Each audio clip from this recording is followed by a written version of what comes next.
Hey everybody, how's it going? Andrew here, and I just wanted to say, if you're listening to the show, there's probably a good chance you're finding the discussions helpful. But even if the content is helpful, if you're ever uncertain of how to apply this information and take action, then having a guide that understands your needs and helps you find solutions could make all the difference for you. Look, I love helpful content and do my best to apply it in ways that help me grow my business and even myself. But I also know navigating challenges alone or even with a team can be a daunting task. Hey, I'm a strong believer in a bad decision now is better than making a perfect decision later. But you know what? I'd rather reduce that risk and take action now. This is the reason why I have my own guides to help me on my journey. So if you feel that you're struggling with anything in yours or feeling uncertain about how to tackle your challenges, let's chat. I'm always happy to learn more about my listeners, especially if there are ways that I can help you solve your problems. So if you're up for a chat, please visit rengenmarketing.com and click on the Let's Chat in the nav menu. At the very least, my goal is to get to know you a little so I can help guide you in the right direction. So thanks again for being such great listeners. Let's get right to the show. Hey, everybody, and welcome back to another episode of Indie Game Movement, the podcast that talks about the marketing and business of indie games. I'm Andrew Pappas, and I'm going to be your host today, and we're going to be talking about validating ideas and using roguelike marketing. So, validating any game concept can be a huge challenge for game creators. And if you're not hitting the target dead on, it can cost valuable time and resources. But just validating a product in a demanding market doesn't mean it's enough to stand out. Usually, this comes down to looking at the whole picture from a different lens. And sometimes that means distancing yourself from the crowd and taking a roguelike approach to really differentiate yourself. So that's what we're going to be talking about right here today on Indie Game Movement.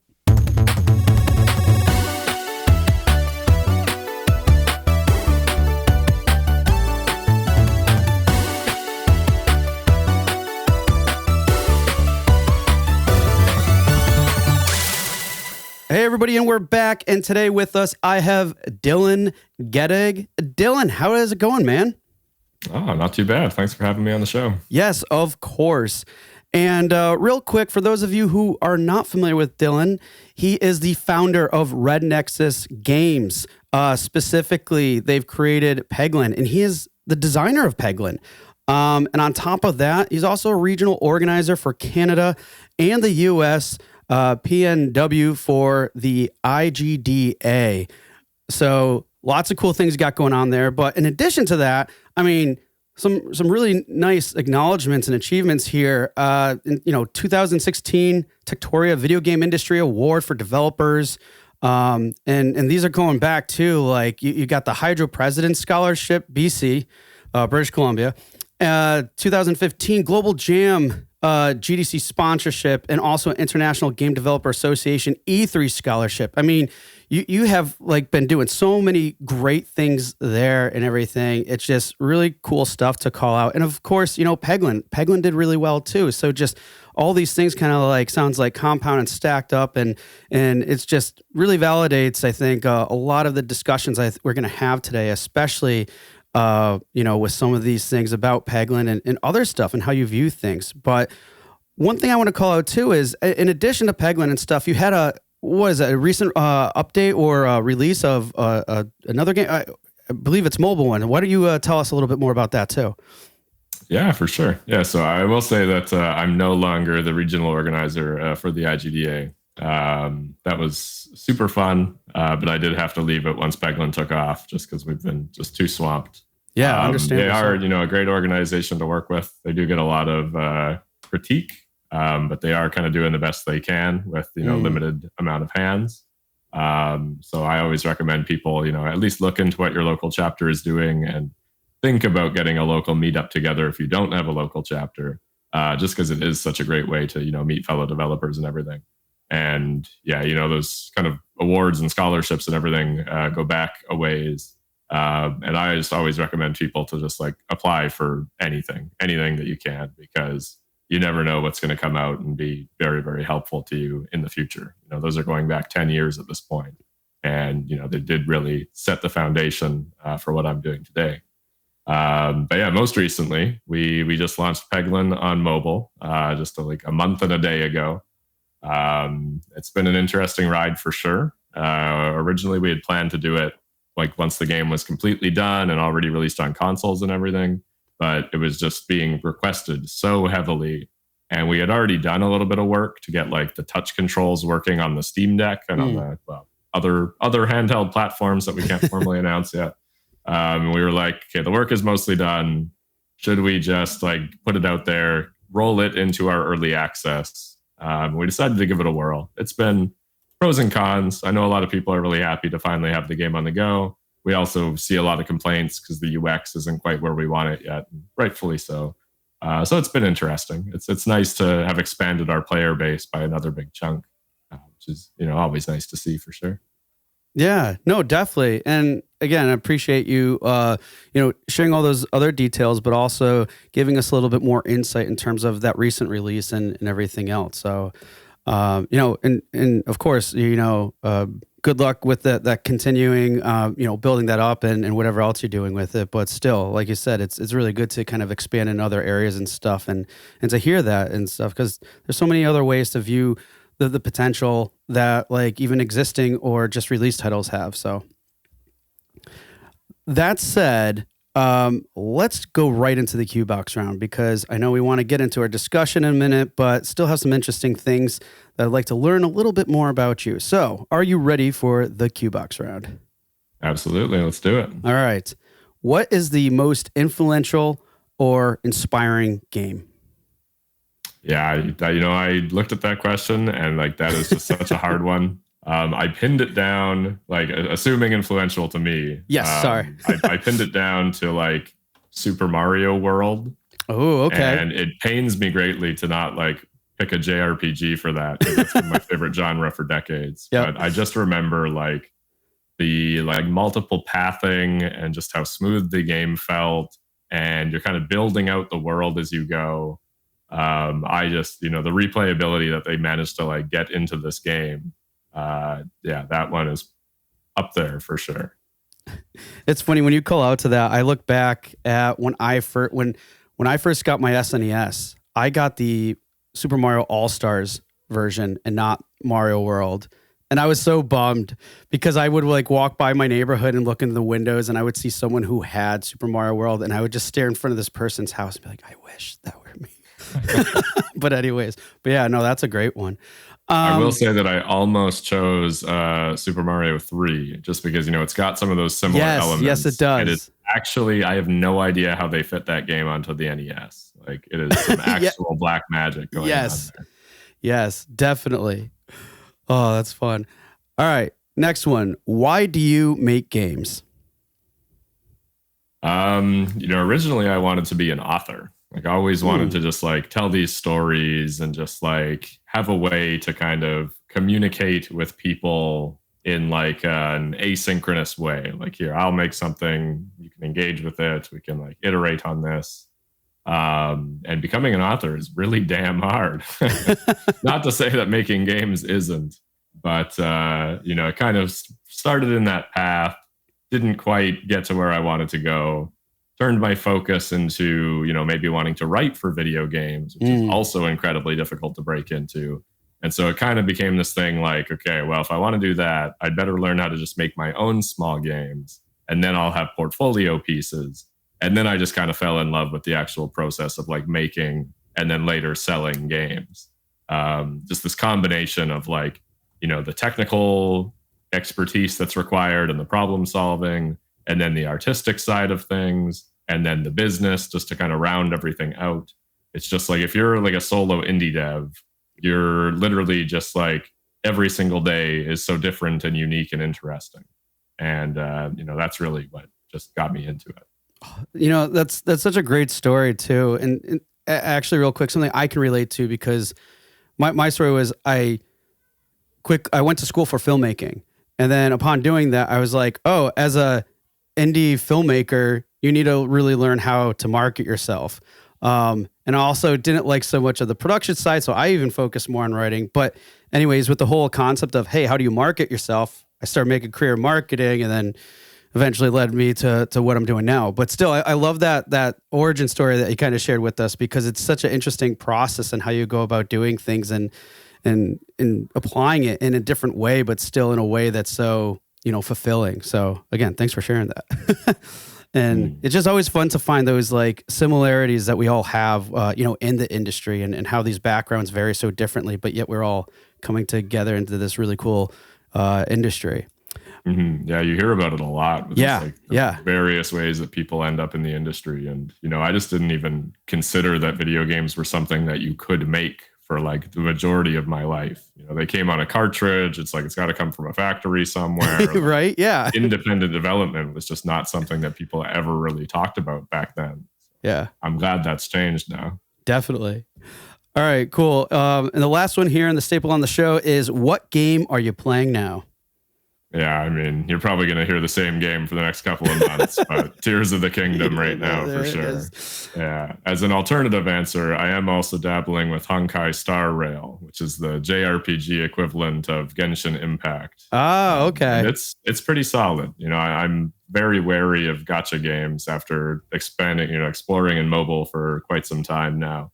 But from what I can tell, like, you should be able to get through all the main story stuff, which is pretty solid. It feels like a full polished JRPG without spending any money. So that's going to be the challenge anyway, if they do ramp the difficulty up at some point. But I'm enjoying it so far. Awesome. Well, glad to hear that you're enjoying that, and also and thank you again for sharing all that insightful stuff in our Q Box round. But that said, folks, we want to get into the heart of this discussion here today, which is validating ideas and using roguelike marketing.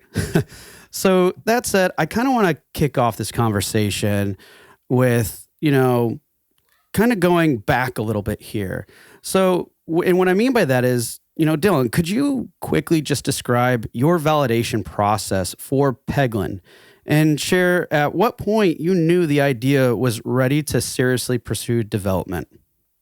Yeah, definitely. That's been, one of the big cruxes of how we've come about making the game. I was working a full-time job when we got it started. The entire team was. But what happens is, like, we're all kind of just, serial game jammers. Any chance we get, take the weekend, whip something up, have something new. So I have, over a dozen little games on my itch.io. And Itch is a fantastic little marketplace. The tools are very nice and everything. The community is very nice. I don't know if there's a single developer actually making a living from Itch, which is a shame. But it is a really great place to validate ideas. There's no fee to upload a game. They're very receptive to game jam games. It's kind of, the people there are expecting little prototypes and things. And just very early on, the response to the Peglin prototype that was called Goblin Drop, that we had made in like a little over a day. It was just like half of a game jam that we had carved out to experiment with the idea. It was just getting really good reception kind of right off the bat. And I was working on a different side project at the time that was kind of this word puzzle exploration game in space, and was having just a really hard time finding the fun. I've been working on it for a few months. It's just like, it felt like it needed like 6 more pieces before it would kind of coalesce into like a solid idea that would actually be entertaining. And meanwhile, we've made this game in one day that people are playing and beating and asking for more content. Like, hey, what is this? Are you still working on this? Like, are there going to be more levels? Like, I need to know more. And it was like, okay, there's very clearly something there. And so at the time, we just planned on expanding it out to like, maybe a 6-month project. The pandemic had hit right at that point. So it was like, we want to come out of this on the other side with something, just something to keep our minds off of it. Nice, lighthearted, puzzly game. That's going to be fun. Just all the physics bouncing around and everything. Just get a game on Steam. And it just kind of cascaded from there. Our first big demo event where we put a demo out as part of like, I think it was Indie Live Expo. And again, just seeing that response spike. And it was just like a stair step of those kind of getting bigger and bigger. And, we reached a point, I don't want to say that we scope crept ourselves, but we realized that like, there was more game here than the kind of 6 months that we had planned for. And so we kind of went back to the drawing board and, very heavy Slay the Spire inspiration in our game. So we kind of looked at them as a template for scope as well, which is very, very useful. And I recommend that all kind of developers pull from that, because scope can be such a hard thing to wrangle. So if you can look at like another successful game and kind of see, roughly, how much content would players expect, like how much is the average runtime and everything. So yeah, we went back to the drawing board, kind of pulled a bit more from them to get that scope in there, and then I've just kept building it up since then. And even with the kind of like constant validation as we've been going, there's still been just so many surprises. A new YouTuber will find the game and just, our population or our player base increases by 20% again. And it's just been a very wild ride. Yeah, absolutely. And I mean, what I really like about everything you shared too is kind of, and as we know, right, this whole process is very iterative. But with that said too, I mean, I think one thing that's really pivotal to probably discovering, what this good fit was the fact that you led with, serial game jams. I mean, the fact that you guys were just doing so much there, because I would imagine that through that process, you are all learning very quickly and learning a lot in, a short amount of time. And then from there, you even said you had like kind of a couple of projects in the works. And then one of them was just really starting to take gain some traction. And then it's like, all right. And then again, that's the process of further validating everything is, step by step. And I think, what you said too is super important, I think, is just reviewing and reassessing the scope. It's like, all right, we've discovered some things here. This is cool, going in the right direction, but what do we need to do to, really make this worthwhile the next step and stuff? Because I mean, like you said, scope is like scope creep and all these other things can occur, but really dialing that in, I think it sounded like it was a worthwhile thing to do, and definitely something that shouldn't be overlooked. Mm-hmm. Yeah, I can't recommend game jams enough to people. It's just having something finished. Like finishing games in itself is a skill. And especially for developers early in their career, I think there's kind of this assumption. I know I had that like making a game, it must be the hard part. Like the marketing, that's easy. That's soft. That's not technical. That's whatever. Making the game is the hard part. And then once I get it out there, like that, then it's all biscuits and gravy. It's going to be great. And then, you learn, like our first big commercial release, we worked on it, 2 people full time for a year. And it made about, $8,000. Like the game was there. The design is great. Technically, it runs like, pretty dang good, especially for a student game. And then we released it and we were like, crickets chirping. Like, oh, no, people aren't just going to find this magically. And then you kind of come to I think the second stage of like your indie career is like, okay, marketing is actually one of the most difficult things. How do I even begin to get better at that? And, iterating and releasing more projects and kind of doing the little soft marketing around each of them. Because, you're not going to go full bore on a game jam game. Right. But you still learn kind of the ins and outs of like, where can I share this? Where are people going to be receptive to like looking for new experimental games before I go all in? And those are just kind of the things that you learn over experience, right? How do I write a paragraph that makes people interested in this and isn't just like, hey, I made this game, check it out, which the first time you make a game is kind of, that's really all you've thought about. I did all the hard work. Somebody will check it out. But you have to learn how to make that appealing and how to convey what you're trying to, what the game should be. So yeah, game jams are super, super important. And then that scope as well. If you start with a small scope and expand it out reasonably, that's a much smoother process than like having a scope that's going to take 3 years, realizing that the audience isn't quite what you want. And now you've got to kind of hack and slash that down to the bare minimum to get it out. It's nicer if you can start with a base and then build up from there. Yeah, and I think that's another interesting point you make there too, because there elements of scope, can definitely increase time and increase resources required. And if those are all factors that aren't aligning with, certain projections or goals or even obviously too what the audience is looking for, I mean, it's imperative then to look at that, because I mean, there's this there is a whole possibility of I can't think of the correct phrasing right now, but missed opportunities by just simply taking too long with the game. Or using up resources. I mean, there's lots of different ways to look at it too. So I love that you called out on those things too.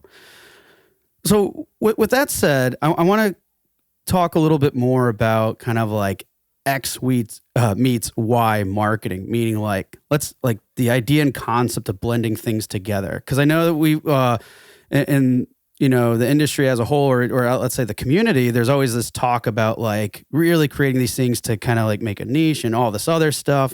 But I'm just curious in terms of your thoughts and perspectives are, what would you say are some advantages to market a game, like Peglin, that blends familiar ideas in a new way? Mm-hmm. Yeah, it's surprisingly divisive. I think as indies, we all want to have this like just brand new, unique thing that kind of coalesces from our mind. And hey, we're these creative geniuses that have created something that's never been seen before. And I think that does happen, but I think it's like very much in the minority. I think that the majority of works are going to be iterative in some form or another. You're a new platformer that has some new mechanics, like our game combining X and Y. I think you're always kind of standing on the shoulders of giants. And if you roll that into your marketing, it's just a way to embrace it. And, from a marketing perspective as well, very divisive. I've heard people say like, never mention other games in your game description, because if people don't know what one of those games is, it might turn them off immediately. Like, I don't know what that game is, so I don't need to know what this game is. For us, we don't lean into it super heavily. We definitely it gave us a nice pool of YouTubers to reach out to, like any YouTuber that had gotten really into Slay the Spire, any YouTuber that was really into Peggle. We had another game called Round Guard that, not our game, but it came out about a year before Peglin did. And it's also a pachinko roguelike. So we could look at them and see all of the YouTubers that covered their game and press that covered their game. So it was really useful from that standpoint. And we do have a little blurb on our Steam page that says Peglin is like Slay the Spire meets Peggle. It's kind of this combination. And we don't hear too much player feedback about whether or not that sold them on the game. I do know that journalists like to pick up that line, especially because, a game journalist is going to have heard of both of those games. So there's pros and cons to it. I don't have too much solid advice. Don't be afraid to smash some games together. Definitely prototype it out. The biggest concern, I think, from a game design standpoint, when you smash two games together is you'd think that you were going to get the entire Venn diagram, everybody that loves game A and everybody that loves game B. But if you don't do it correctly, or just there's so many different factors, you're just going to target the sliver where they overlap. And that's very, very risky. I look at games like Crypt of the Necrodancer, and it's just amazing to me that game just surged in popularity. Because if you had just given me the game description on paper, I would be nobody's going to play this. Roguelike gamers, traditional roguelike gamers playing on the grid and everything, they don't want to be forced into fast decisions. And I was very incorrect. So.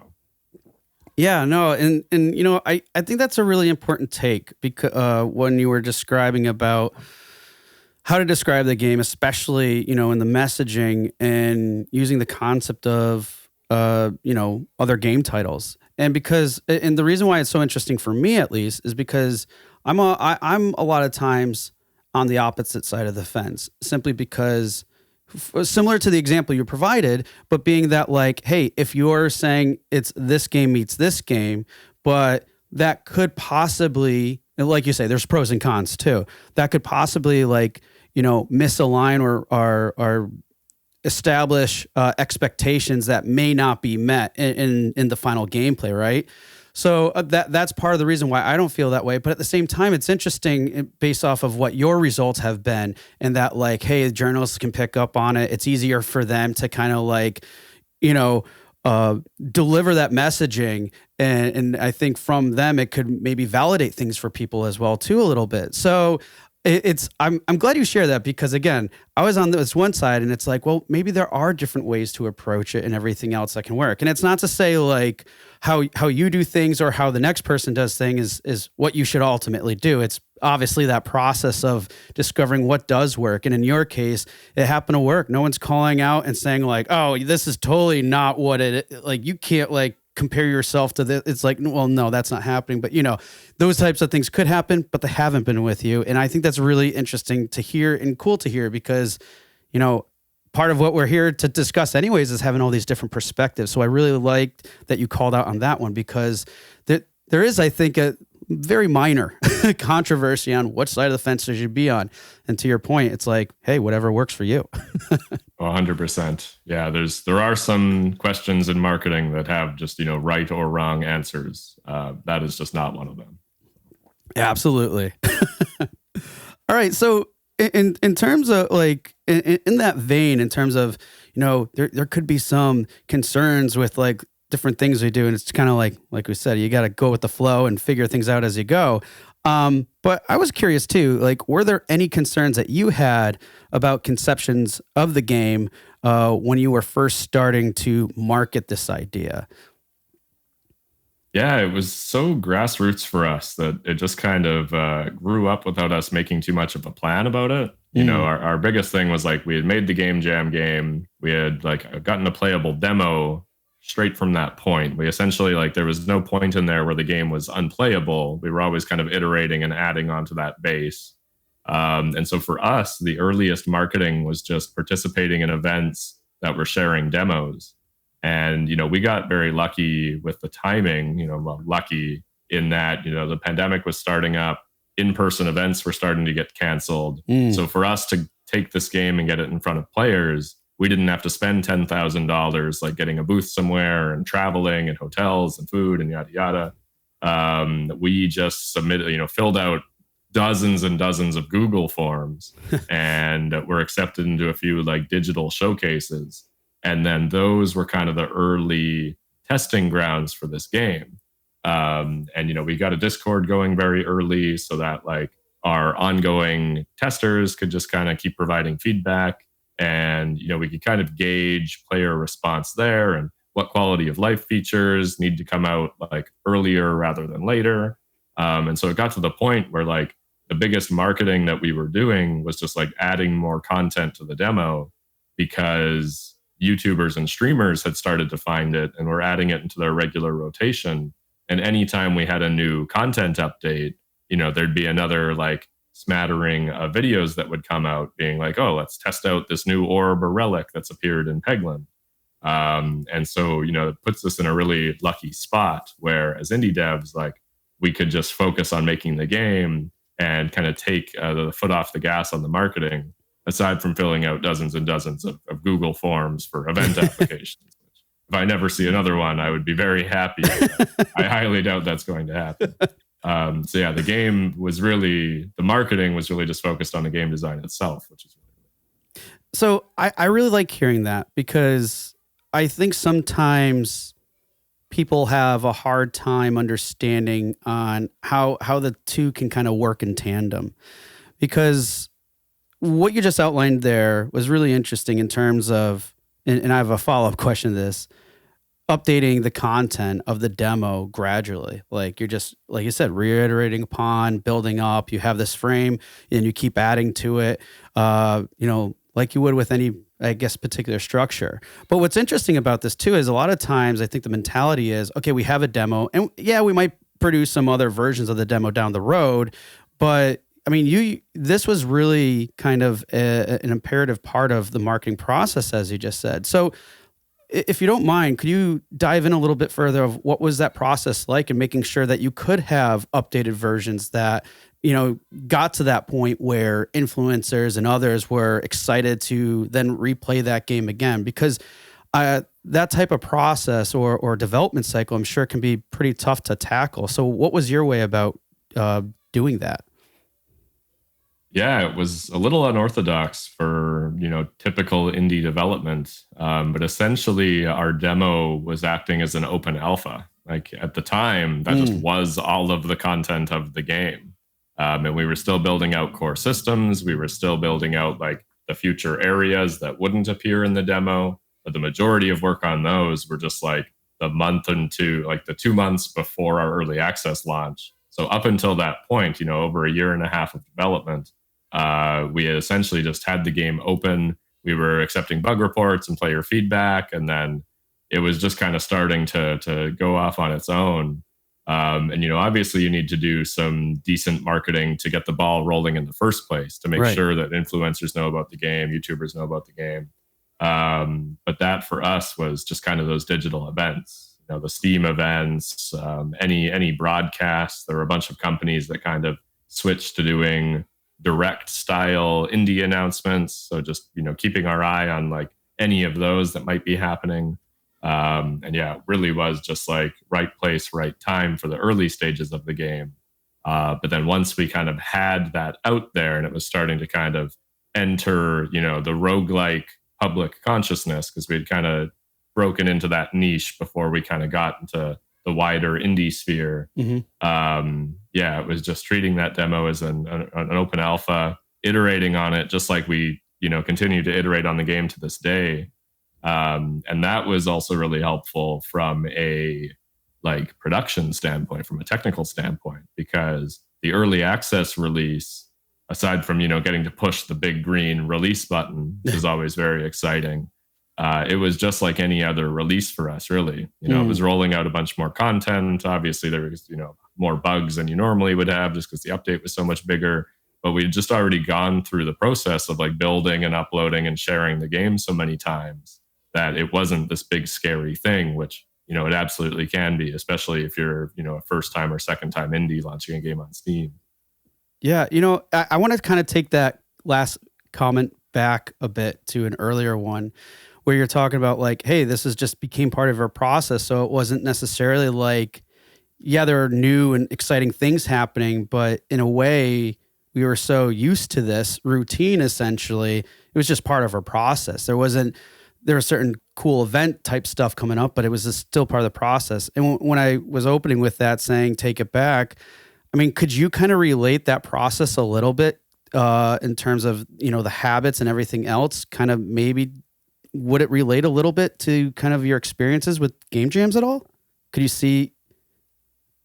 A little bit, for sure. Yeah. I mean, there's always that like getting ready to share something with players for the first time. That, just gets very, very, it's difficult when you start, and it does get easier over time. How do I explain, especially like with early in progress stuff? It's like, how do I let people know like what feedback I'm looking for? Like we all know that the game is like horribly unfinished, but like here are the specific things that are new that could use more eyes on than like the UX that we're still kind of working on under the hood and stuff like that. And that's just kind of something you get better at, right? And especially once we had kind of picked up a player base, we kind of found a way to combine that into our patch notes.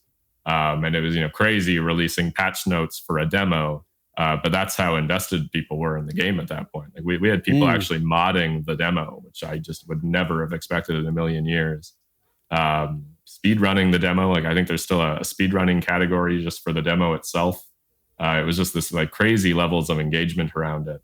And yeah, as you kind of iterate and go on that, you just, you kind of learn how to communicate with your player base a little bit better, and how to get the information back from them that you really need at that moment. Is this new thing terribly like underpowered, overpowered? Like where does the balance kind of need to be on it? And, with our game, even early on, the possibility space with combinations was so massive that there were just things that like we just wouldn't hit in testing or just wouldn't think about. And just like seeing those videos come out and just being able to adjust and tune and sand off the edges as we went was really, really important for us. Yeah, the game would certainly not be as good as it is now, not to toot my own horn or anything, but like without that player feedback, like the game just wouldn't be what it is at all. Yeah. I mean, but that makes sense though. I mean, I would never expect any game to be where it is currently if there wasn't feedback to help get it to that position too. Um, Before we go into another area I want to discuss, I have one more question to see if it was ever a concern, and it might not have been in your situation, but with the idea of having people, it's always great that they want to keep playing the same thing, and it's like, hey, we have a new version of the demo and stuff. Was there any like initial concern where some people they might keep getting this thing and it's like, okay, I got enough of this game and this is cool, I'm looking forward to when it releases, but I'm not necessarily going to keep covering this? Was there any concern of that happening based off of like this unorthodox strategy you developed? Or hey, the proof was in the pudding and no one was doing anything, but did you have any like thoughts that could happen? Yeah, I mean, we certainly kind of considered it a little bit, but like in the earliest stages, we would actually like put the demo up for like a weekend as part of like some online event, and then we would take the demo down and work on it, put up a new version for the next online event, and it just reached a point where it's like, while the demo is up, we're getting like 50 to 100 wish lists on Steam a day. When the demo is down, we're getting like -3 to 5. It's why are we taking the demo down? And so that was really the big kicker for us. And anytime the demo's up, there's YouTube videos coming up, and we saw a lot of YouTubers like producing repeat content, like for a game that's so replayable, for roguelikes that are generally so replayable. It just wasn't really something that we were massively concerned about. And especially because the game was so early, having a big YouTuber play the game wasn't like, oh, shoot, like we missed our chance. Like they played it before it was ready and good and fully finished. It was, oh, hey, good. This person is interested in this game. Even if they don't continue to play it now, hopefully they'll probably come back and check it out. Like if not at early access launch, like at 1.0 and the game is like fully done. So it wasn't something that concerned us too much once we had kind of seen how it was all going to play out. But it was something we were concerned about like really early on for sure. And, if it was a narrative based game where it was kind of spoiled and one and done, then yeah, that would be something that I would be much more hesitant about sharing as early as we did. But our game is just, purely focused on gameplay essentially. All right. Well, no, I appreciate you sharing that because again, like I'm sure a lot of people, especially if they're thinking about implementing some kind of a strategy there, that could definitely be initial concern. But what I really liked that I got from that is simply you didn't necessarily lead in with that strategy. So, well, to a point, I'm sure, but it was more of, assessing the information that you had at hand, being like, okay, well, we can't keep putting it up and taking it down clearly. And now, but when we do see other things happening, so it was more of a matter of like, we see things, yeah, there's this initial concern, but let's just continue to go with the flow. And then that seemed like just having those learnings, you started making other decisions that kind of then started to dictate the strategy a little bit more. Mm-hmm. Yeah, I think marketing, maybe more so than any other aspect of indie development, is something that you just need to be like super flexible on. Like with your game design, you want to be pretty flexible, but you want to also stay kind of true to your core ideas of what the game is supposed to be. And technology, you can kind of get stuck on an old engine. You're always kind of good. With marketing, it's like, the internet just changes so incredibly fast. Yeah. And you just kind of need to be able to roll with it and do what is working, stop doing what isn't working. We realized pretty early on that like, social media posts for their like effort to output was just not working for us at all. And there were just other things like, any kind of Steam event obviously is just so impactful because it's just direct to the source, and any other kind of curated showcase of games, and it doesn't, that the scale obviously will scale with the results of it. But, if a YouTuber is putting together like 10 games that they like and they're looking for submissions and all you have to do is fill out a Google form, like take the 10 seconds and fill out the Google form, right? Especially when your game is early and still just trying to find its audience. Yeah. We just did so much of that. So many like just little tiny micro marketing things that weren't like, us tweeting out to our 500 followers, I think we had at the time. It was, finding ways to kind of leverage and work with other people. And they have an audience that is like actively looking for games, right? Like a lot of indies think that marketing is just this like horrible, dirty word, and it's just a slog and just not fun and everything. But like, there's a lot of like game designy aspects to it. And what you're really just trying to do is put your game in front of people that are looking for games to play. Like you really, when you get good at marketing, and it's not just like breaking into spaces where people don't want to see your advertisements, when you're like in the right places where people are looking for those things, like it's a joy, right? It's delightful. Yeah. And again, it's a great way to say things like that, because marketing doesn't have to look bad, feel bad, or be all that. I mean, there's a lot of different ways you can apply it in a manner where it does relate to the actual work, the actual development that you're doing too. So I think that can't be said enough. It's always helpful to reemphasize that and everything else, because I think too many times, not just with marketing and development, but even aspects of development, all these things start getting too siloed to the point where we think they should be treated completely separately. But here we are talking about creating an experience for players. So the experience is everything as a whole. Yes, they comprise of different elements and things, but that's part of the experience. It's not just one thing. I mean, think about if you went to a movie, right? And okay, you watch the movie through first and it's just audio, right? And then you start watching it just visual. I mean, that's not going to be quite an experience at all. But so maybe from that perspective, like knowing that, hey, everything's a perspective, even though we, again, typically, I think sometimes silo these things. They should be all looked at in a holistic view. So I love that you called out on that too, because so imperative to see things that way. All right.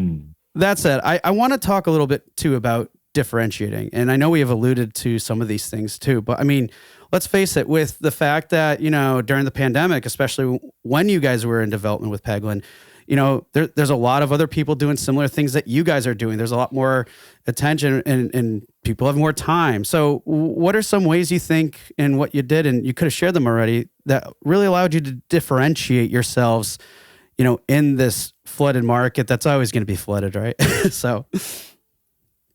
Yeah, it's a great question. I think for us, just like, especially early on, we were trying to make a roguelike that was approachable maybe to people that just never really played roguelikes, or didn't even know what a roguelike was.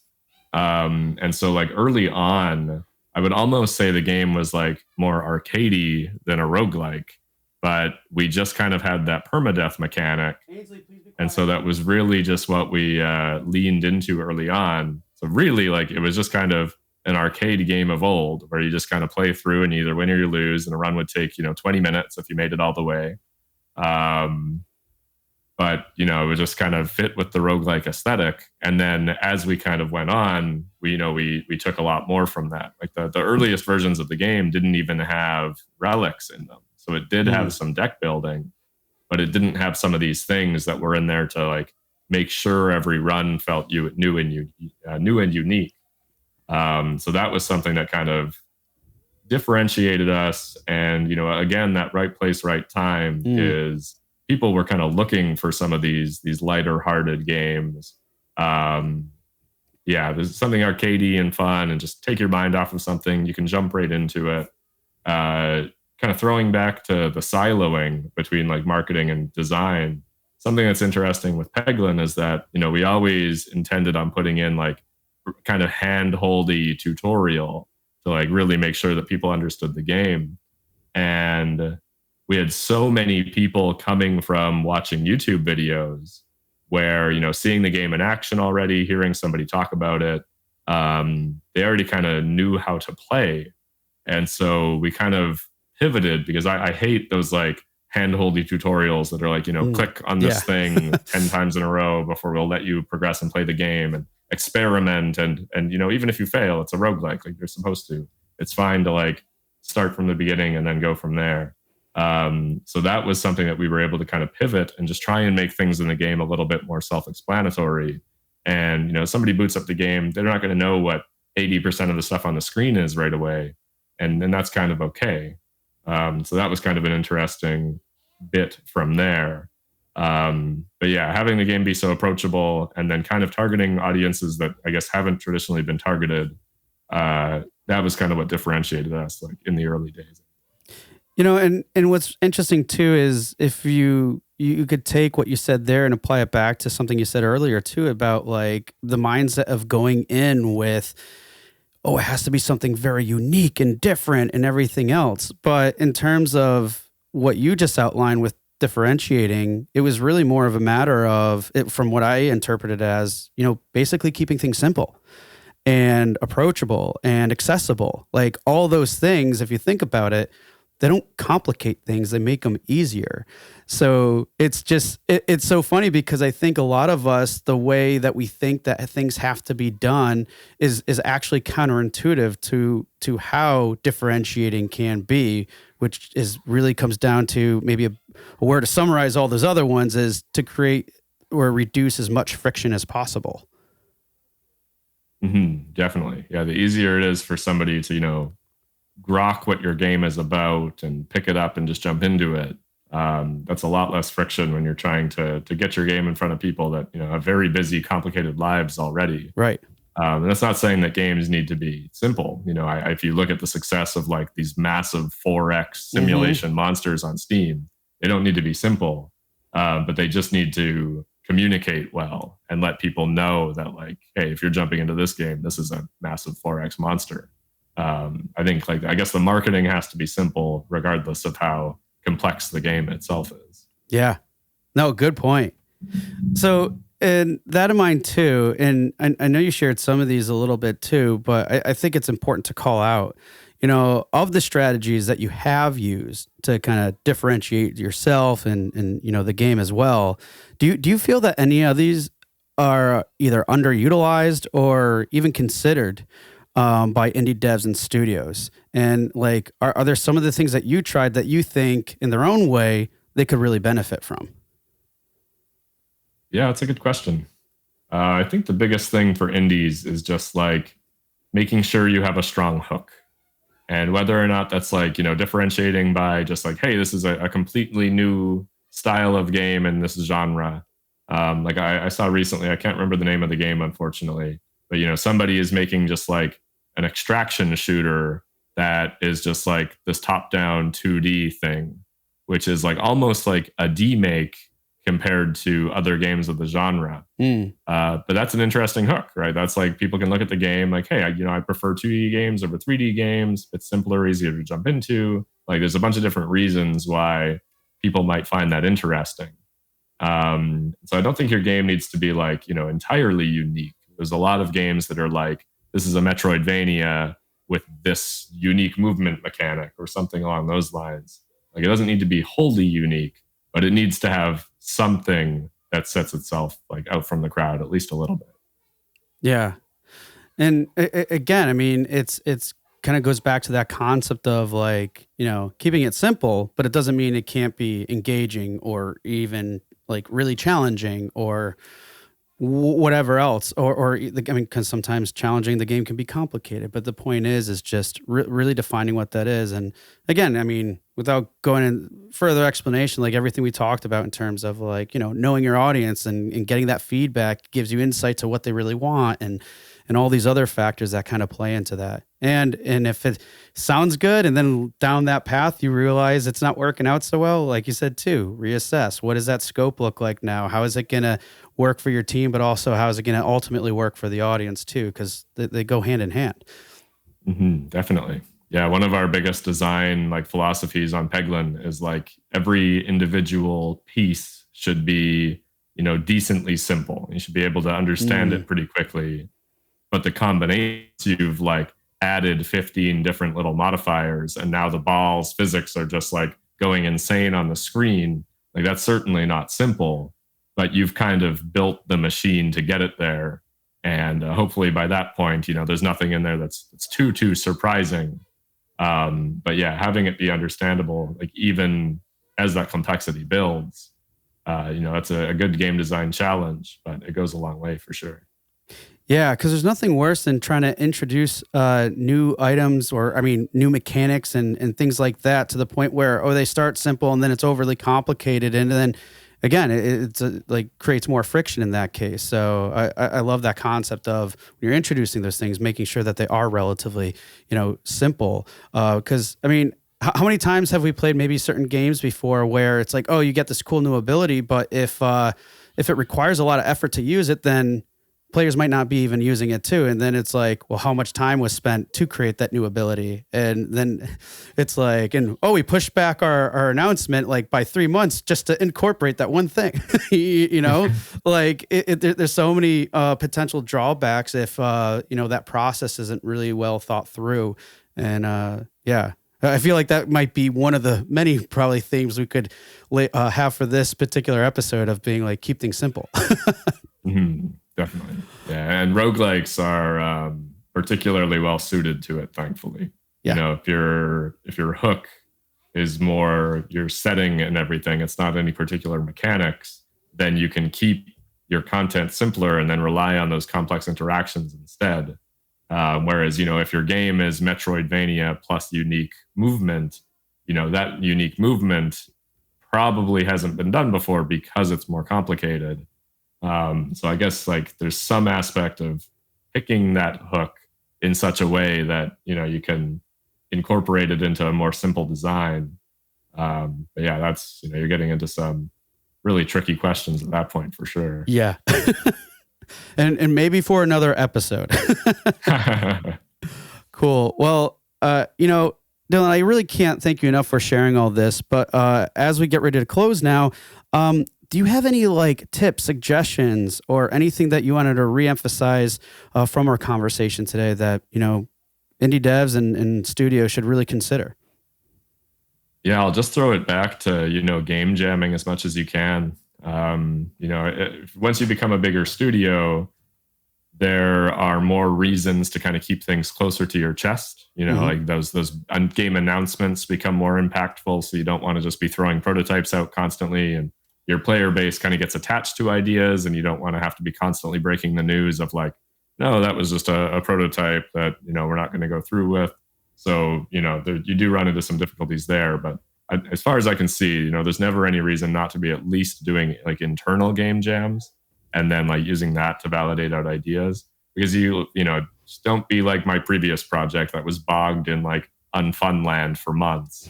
Have something that like you can find the fun in like 2 days and then build on from there, right? Even if you're incorporating other narrative ideas and everything into that, at least you have a very solid like gameplay core.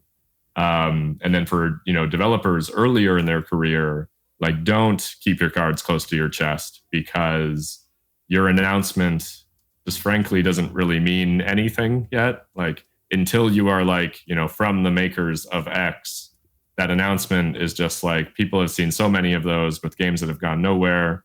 It's just not worth much. So I would recommend, game jam, fire that out into the ether, like try and find an audience early on. There are, subreddits like r/playmygame that like are happy to like play test games and provide feedback and everything. Itch.io, great community. There's places to share those games around. Just getting your game out and about. And, once you have like 5+ games, you kind of have baseline metrics for like how well those games do. And from there, you can like pick out the ones that are obvious, like outstanders. Yeah, one I want to add to that list too. You mentioned one of those Reddit communities, but Destroy My Game.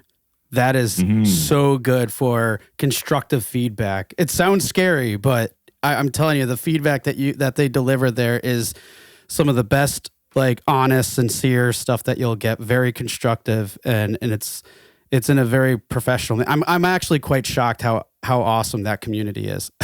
Like, because again, I said it could definitely feel like it would be a scary thing on Reddit, but it's not. It's a good one. So, but anyways, I digress. No, love that pointer too, because again, people sometimes tend to like, keep the cards too close, and we have these ideologies and things of how things should be done, but the reality is, usually we're just modeling after like really, really big AAA type stuff, right? And that's not the case. We got to be more roguelike, if you will.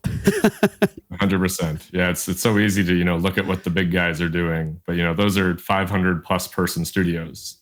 They're just not going to operate the same way that a 1 to 5 person studio does.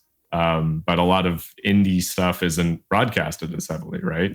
People don't see that until they really start getting into those communities and everything. So talks like this are fantastic just for kind of sharing how studios kind of make that jump from being small and breaking out and doing that sort of thing. And it's nice to spread the word a little bit. Definitely. Well, I can't thank you enough for sharing those tips and everything else here today on the show. But for anyone who wants to reach out, connect, learn more about Peglin, or just, chat with you, if that's even an option, what are ways that people can connect? Yeah, for sure. I'm usually pretty easy to reach. So rednexus.games will have all of our game information and contact information. We're still easy to find on Twitter until a better alternative comes up. And then, if you're really interested in the games, Peglin is free to download on mobile now, which is pretty exciting. And then there's a link to Discord from right in there. And we have a fantastic Discord community. So always happy to engage with people on whatever channel they're most comfortable with, really. And that was a big part of our design philosophy as well that we kind of carry forward. Awesome. Well, again, thank you. And folks, please, if you do want to reach out or just play Peglin, like Dylan said, it's available on mobile now for free. You can check it out there and, go to check out Red Nexus Games. They have an awesome Discord community and, they're still on Twitter. So lots of ways to connect. But yeah, by all means, check out the game if you haven't already. That said, Dylan, can't thank you enough for being here and sharing such awesome insights. I really appreciate you being on the show today. Yeah, thank you so much, Andrew. That was an excellent conversation. Hey, everyone. Thank you for listening to another episode of Indie Game Movement. I'm Andrew Pappas, your host, and the show's producer is Mustafa Price. Show notes for this episode can be found by visiting rengenmarketing.com, the number episode of the show. Rengen Marketing is a consulting marketing company that helps indie devs with their marketing efforts. Whether you need guidance with your game's marketing strategy or could use a free marketing plan template, then please visit www.rengenmarketing.com and take action. A special thanks to Dakota Saw for Season 2's opening theme and Melissa Gellis for the new logo design. And as always, thanks for being such great listeners, and we'll see you next time on Indie Game Movement.